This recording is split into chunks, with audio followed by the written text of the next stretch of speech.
Folks, horror fans, I would like to introduce you to your horror host Inkarnate 2025. I would like to introduce you to your first solid horror film. Bruh, I was beginning to lose hope. I'm like, man, is it even possible for this year to come out with a good movie, a good horror movie? Like, let alone as far as the cinemas have just been burning itself alive. But I mean, my God, I was flabbergasted. And again, I think it's always important to have films where, a lower budget, not with the caveat, and I stress even to say that, not with the caveat that low budget and low effort, because obviously that's a problem and nobody wants that.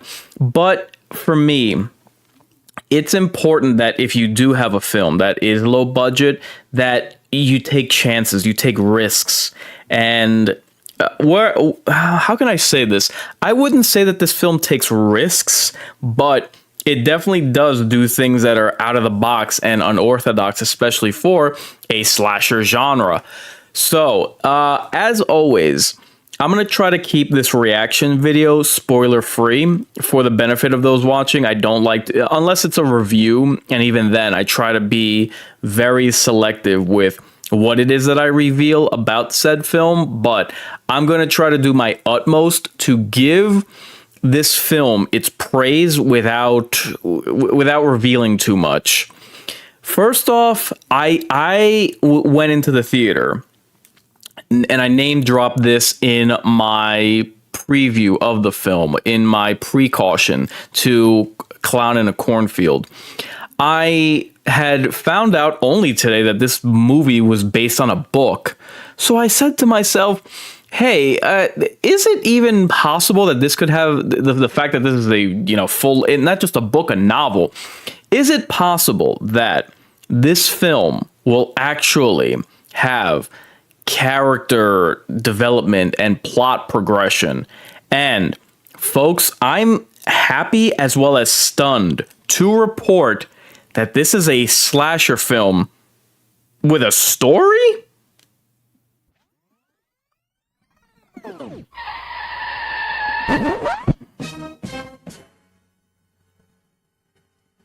Oh yes, all of those goofy sound effects. Dude, there's plot, there's twists, and with the exception of the opening... The opening of the film with father and daughter, where it's more played for gags, the father singing to 80s rap. There's no 80s throwback music, you know what I mean? Like, what is it? They used that in the recent Thunderbolts movie, and it just gets, and that they don't stop doing that to promote movies nowadays because they realize that modern music is utter tripe.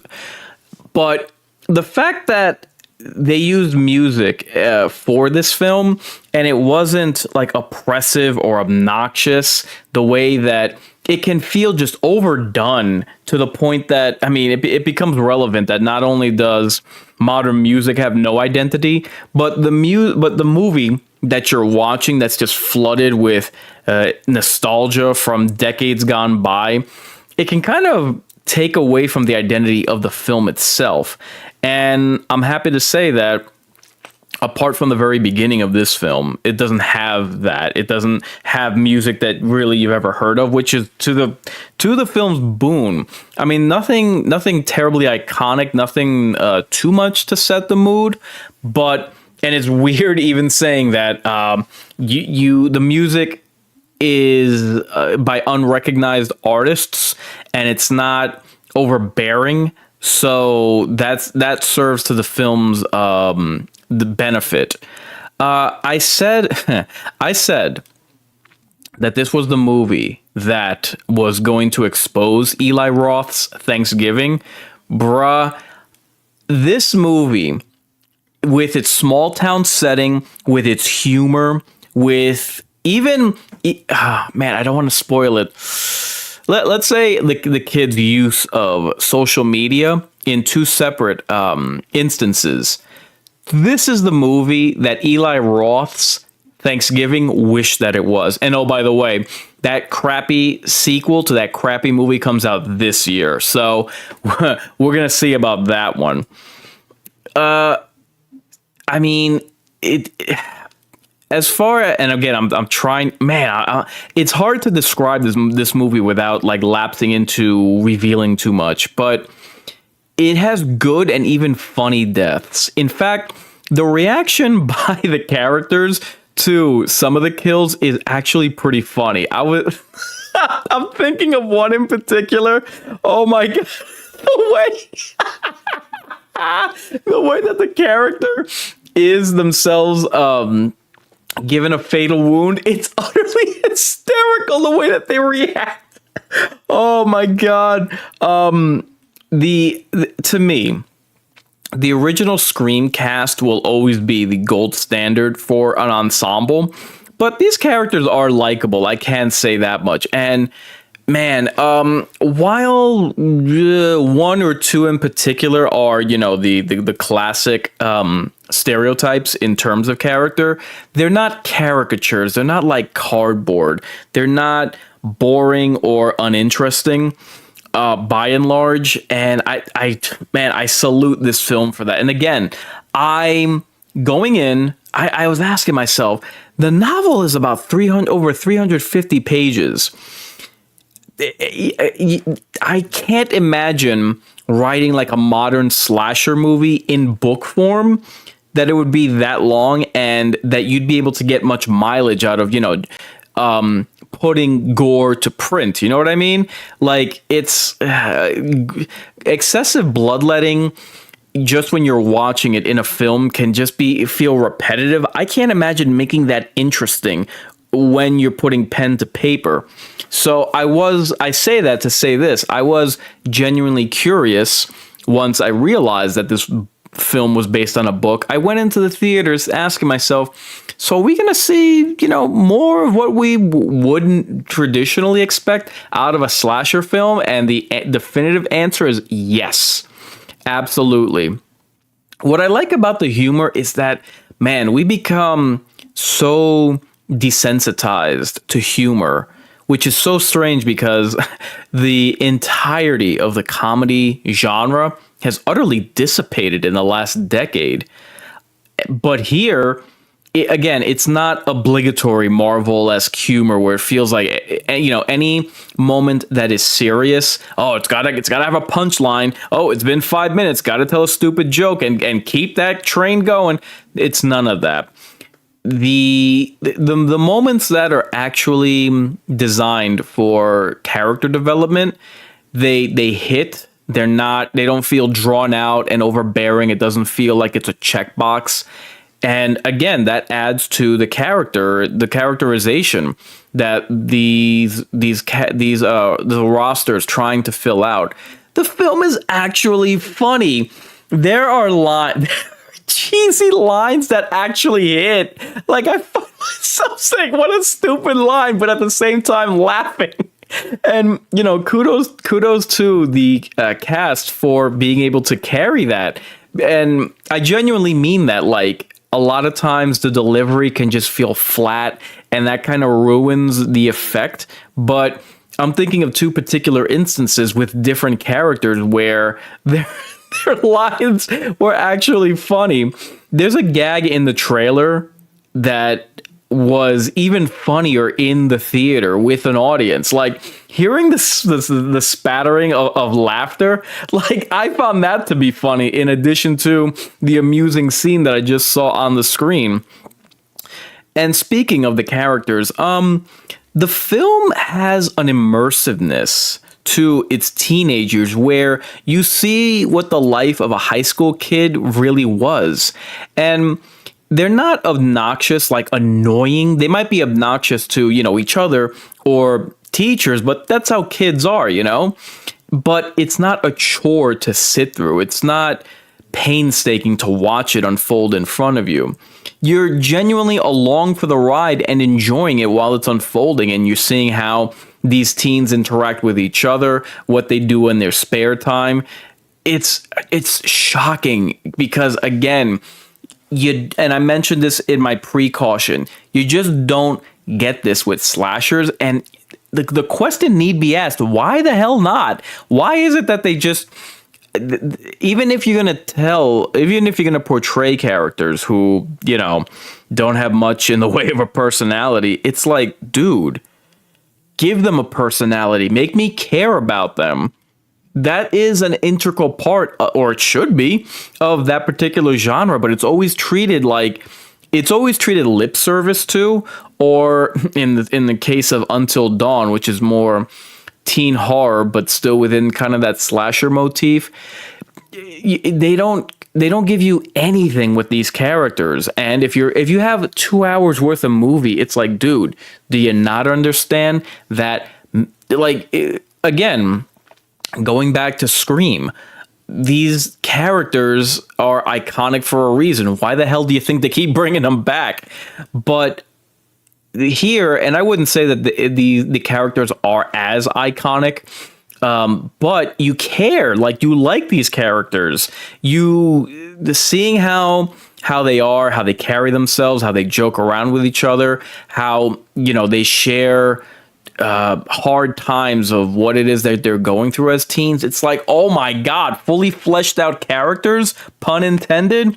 Again, just where has this been? Why has this not been much more of a staple? Why? I genuinely hope that films will take notice of this. I hope that people will praise the characterization in Clown in a Cornfield the way that fans were, unanimously praising the young kids, the young teenagers in the It Chapter 1 movie. I guess it takes clowns to show us that we can have characters that we care about in movies. What a genuine shock, but a pleasant surprise. Speaking of pleasant surprises, I wish they used more. I'm sorry. The leading lady is actually likable. Oh my god! Again, with so many, like Until Dawn, the new Scream movies. I'm trying to think what other films I've seen that have leading ladies that are just obnoxious. The Hellraiser remake. So many times they have female leads and they're just boring. They're girl bosses. They're uninteresting. They're flat. Here, again, she's such a likable character. She's not manipulative. She's not sullen. Yeah, she's a teenager, but it's never, how can I put this? It's never cliched or lapsing into her just being unlikable. I'm thinking of the leading lady from Happy Death Day. Oh man, oof.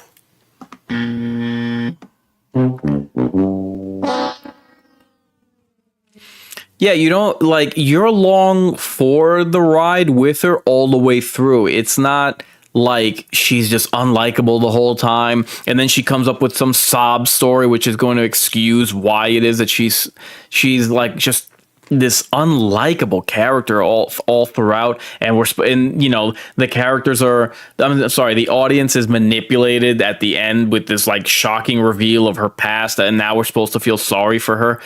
It's not like that at all with this character. And again, I absolutely salute this movie for that, because what a breath of fresh air. That's the best, one of the best things I can say about this movie. I do wish that they had gotten more out of their setting. It's called Clown in a Cornfield.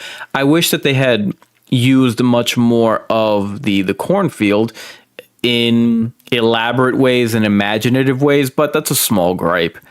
So, and again, once I realized the literary source to the movie, I was cautiously optimistic for what it is that I was going to be heading into, going into the theater, and I had hoped for more substance, and you felt that. Again, the times where there's two characters are having a heart to heart. There's no obnoxious need to put in a zinger or a knee slapper to, break the tension. Like, no, these moments are allowed to breathe, and these characters are allowed to have that moment. You know what I mean? And man, this would have been great to have watched at a drive-in theater. What a missed opportunity. But as is always the case, I remember when I wanted to watch Evil Dead Rise, I was like, oh, this would be perfect to watch at a drive-in. And then Clown in a Cornfield would probably debut like in July with my luck. But another thing I wanted to mention, the father-daughter dynamic, it really worked. You really feel for both of them. You don't feel, that, how can I put this? When they're in conflict, you're not really rooting for one side over the other. If anything, you're wishing that they would come together. The father is likable. He's not a doting klutz. He genuinely cares about his daughter, which I find endearing. And such a lost art nowadays, where you have an adult character who's a father, who isn't a buffoon. And yeah, you're rooting for him as he tries to just be a dad that his daughter can look up to. I mean, one thing I do wish is that the film had more of a closure to its ending. I think that would have really helped to wrap things up nicely. But I mean, by and large, I highly recommend this movie. I think that I've done a good job not spoiling anything, but this movie was such a pleasant surprise. I think that this genre needed a win. I mean, it's already May. And like I was saying in my precaution, I was cautiously optimistic. I had hoped that if this movie was good and recommendable, which I highly recommend it, I said that, this match with Cocaine Bear, hopefully we're in for more experimental films, more oddball, quirky premises in our movies to hopefully maybe horror can have a presence within the summer blockbuster season to just find a way in, find a way of making a dent amongst the blockbusters. So please guys, if you're watching this, please go support this movie. You will enjoy it. You'll be happy. You'll be happy that you've seen it. If you're a fan of slasher films, my hope is that you see what it brings to the table, how it changes up the slasher formula. You enjoy the twists. You like the characters. You laugh when the film wants you to. You are engrossed and you feel for the characters and their more tender moments. I mean, what can I say? Clown in a Cornfield is definitely a cut above the rest. I've been Inkarnate, reminding you, I ain't just a big deal, I'm the real deal. If you're resigned to your fate, time to subscribe to your fears. Warn your friends. Warn everyone.